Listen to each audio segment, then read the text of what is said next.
২০২৫-২৬ কর বছরের জন্য অনলাইনে ই-রিটার্ন দাখিল শুরু হয়েছে গত ৪ আগস্ট। আর গত ১৩ আগস্ট পর্যন্ত প্রথম ১০ দিনে ৯৬,৯৪৫ জন করদাতা ই-রিটার্ন দাখিল করেছেন।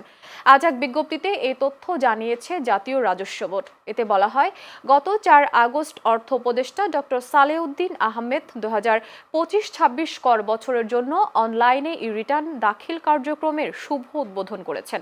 ই-রিটার্ন চালুর পর থেকে ১৩ আগস্ট পর্যন্ত প্রথম ১০ দিনে ৯৬,৯৪৫ জন করদাতা ২০২৫-২৬ কর বছরের জন্য অনলাইনে আয়কর রিটার্ন দাখিল করেছেন।